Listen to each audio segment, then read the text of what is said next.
We have only about 25, 30 children in the entire school. We call it the small school, named after Schumacher. Small is beautiful.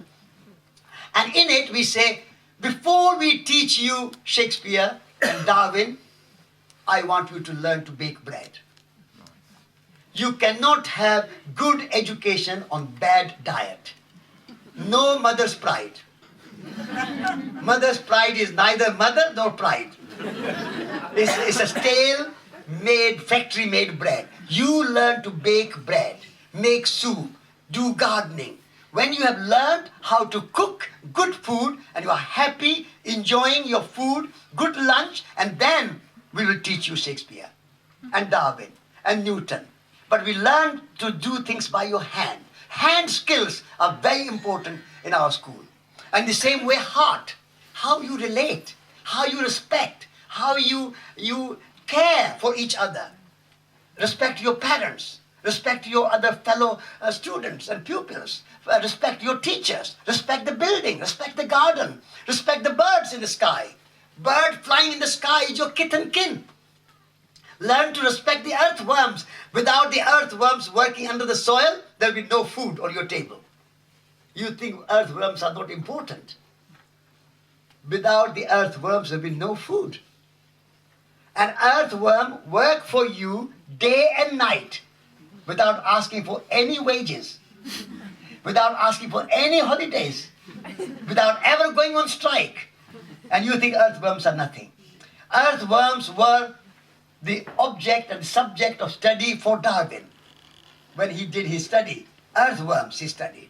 And so children have to learn by heart this respect. It's the idea of reverence for Gaia, for the earth, Mother Nature, and how we are all related and connected and interdependent. If you don't teach those basic principles of heart values to children, when will they learn? Only passing exams so that you can get into university, and then passing exams so they can get a job. Then so what? And so we teach children head, heart, and hands. Those are the 3 H's that the small school pursues. And so the work of researchers, the work of Schumacher College, the work of the small school is to bring these values back. And these are the values where all people will value. They will respect these values. But we have been conditioned in our minds to think that only thing what matters is money and economy. And actually economy does not mean money. When George Osborne talks about economy, he thinks about money and gross national product and all those sort of things, finance. But true meaning of economy is land, labor, capital. These were the 3 principles of classical economics. Land first, like soil. Land comes because without land, without trees, without soil, without animals, without all the things which we get, our clothes, our food, our shoes, our furniture, our houses, everything comes from the land. And so when George Osborne talks about economy, does he think about care of the land? Land has become a commodity. It has become just a means to make money. Land has become something to own and sell and buy and invest. Land is not for that. Land is for respect and reverence and gratitude. Thank you, land, so that we can get food and clothes and houses, and we are grateful to you. That kind of respect is true economy. And then labor means people. Even people have now become instruments of making money for big businesses. And if you are not making good money for BP or Shell or Monsanto or big banks, Barclays or something, you are fired. People have no value other than how much money, how efficiency they can bring to the company. So people have become instruments. People have become commodities. And so land has gone, people have gone, and what has been left is capital, financial capital. But there's a natural capital, there's a social capital. In land is a natural capital. In people, there's social capital, intellectual capital, spiritual capital. We have forgotten all that. And only capital, what matters is money, money, money. Finance, finance, finance. And so we together in a company like this, we need to challenge this economic system which has become so reductionist and so oppressive. And therefore I say we have to have a bigger vision. Soil, soul, spirituality, consciousness, and society, social justice. Social justice. At the moment in the world, I was speaking yesterday in the Hyde Park, a big rally to end hunger. 200 organizations got together to create a movement. So there are 1 billion people around the world go to bed without food. And 1 billion people, similar number, almost similar number, are obese. And 40 to 50% of food in the world is wasted, thrown away. We buy in shops, supermarkets, put in our freezers and forget it. You go to supermarkets, sell by date, once that is done, thrown away on the landfills. 40 to 50% of food, it's government data, it's not my figures, my statistics. In the world, food is wasted. India, people are hungry and India is exporting food. India is storing food, wasting food. Same story in other countries. And so 45,000 people were gathered in Hyde Park yesterday. And I was very honored and privileged to have the opportunity to speak to 45,000 people there, saying these things what I'm saying to you now, although I had only 5 minutes there. But at least 5 minutes for 45,000 people is worth doing it. And so we need to create a new world view of hope. And we are capable of bringing that kind of hope and that kind of positive change. The change is not going to come from 10 Downing Street, or the White House, or the Kremlin, or New Delhi. Change is going to come when the leadership comes from the bottom up. You are the leaders. We all have to feel like you are the poets, you are the artists, but you are also the leaders.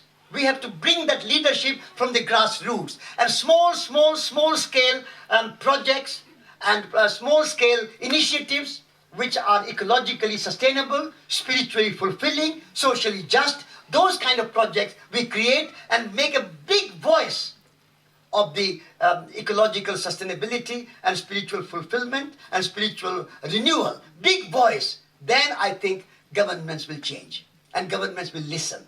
Because when they say there are votes in green values, there are votes in ecological sustainability, there are votes in social justice, people are demanding it, therefore we have to have our policies which will comply to it. So I believe in people power more than governmental power. Government will follow. The governmental leaders never really lead, they follow. Look what David Cameron promised. He said, vote blue, get green. How green is this government? They said, this will be the greenest government ever. I don't know if they understand the meaning of green. Like they don't understand the meaning of economy, they don't understand the meaning of green. So this William Blake's idea of this green and pleasant land, what are we doing to this our beautiful green and pleasant land? We are just building concrete after concrete, housing blocks after housing blocks, and airports after airports, and we think that is progress.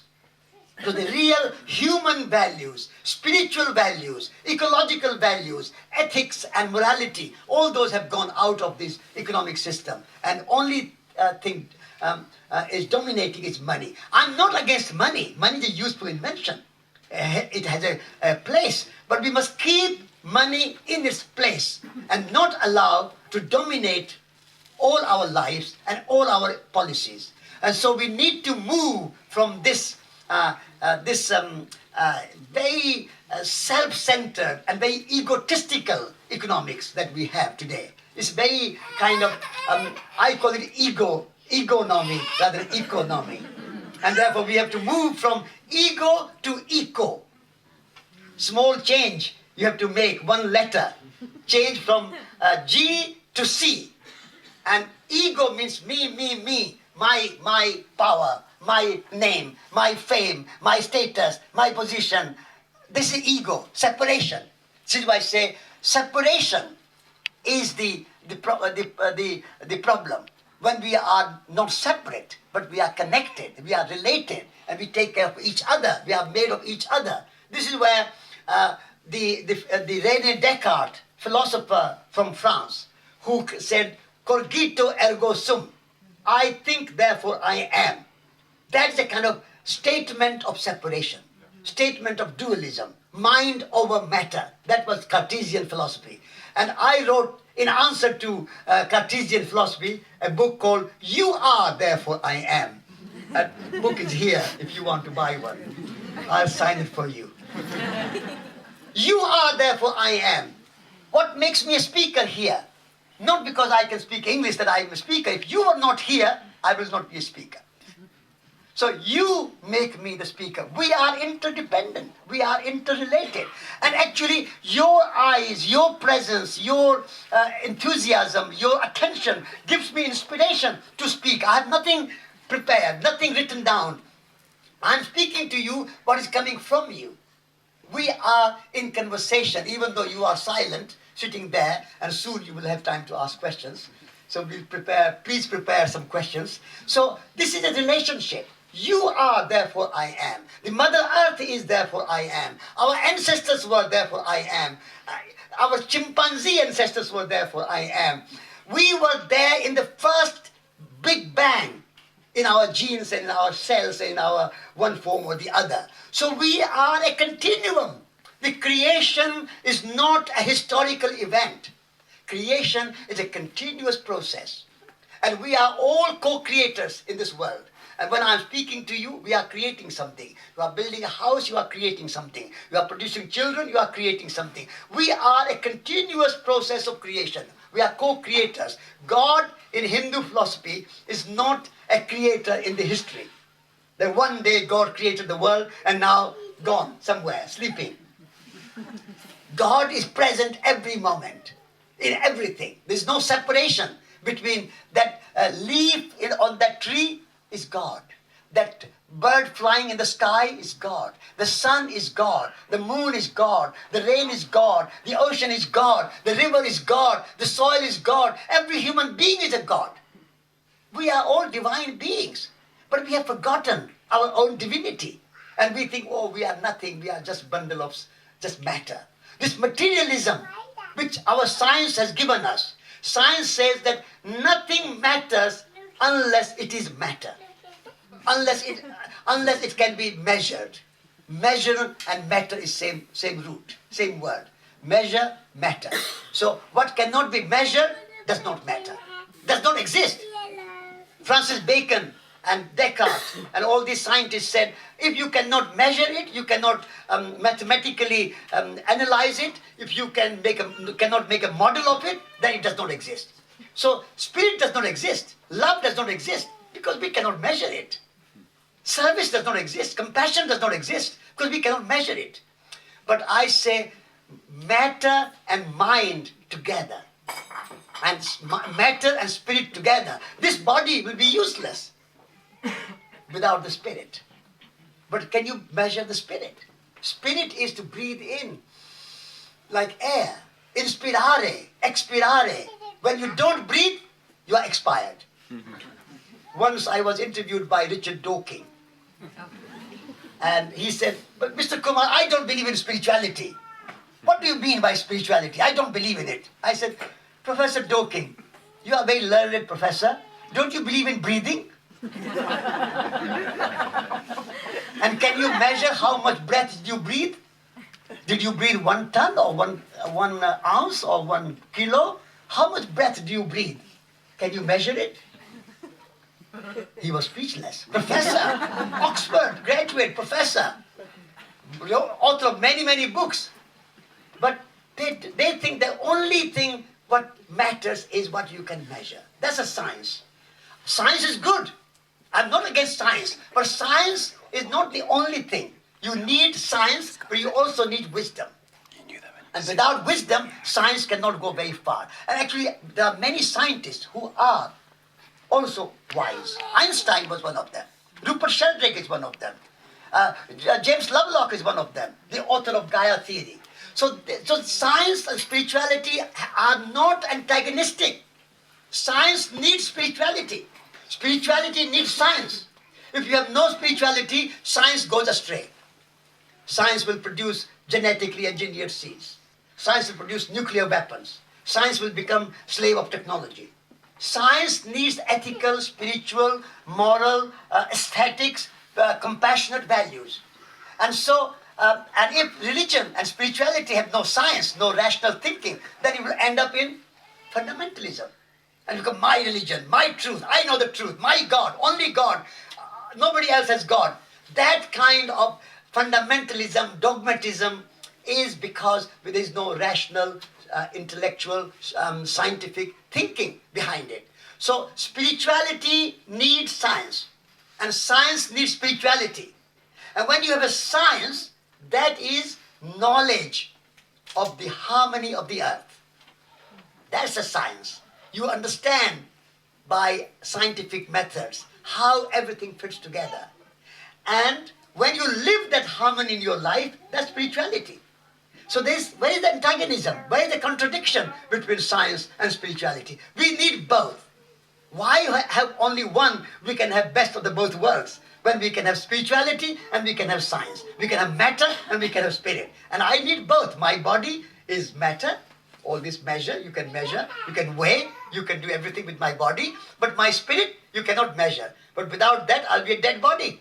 Only good for a coffin, for burial.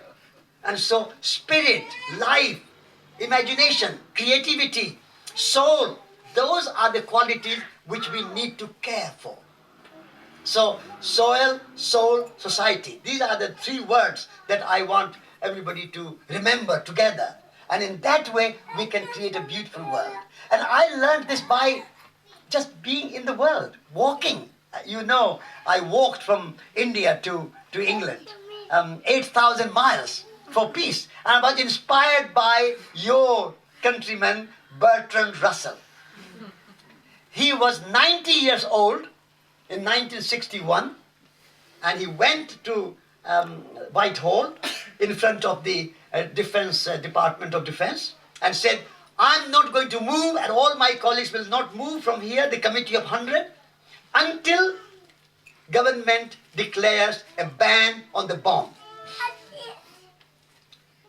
And he was arrested. He was put in jail.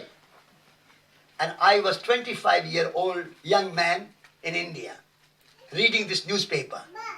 And I was with a friend. And I said to my friend, look this news, read this news. He's a man of 90 going to jail for peace in the world. What are we doing, young man, sitting here drinking coffee? Let's do something. And so inspired by Bertrand Russell, my friend Menon and I decided to walk from India to 4 nuclear capitals of the world.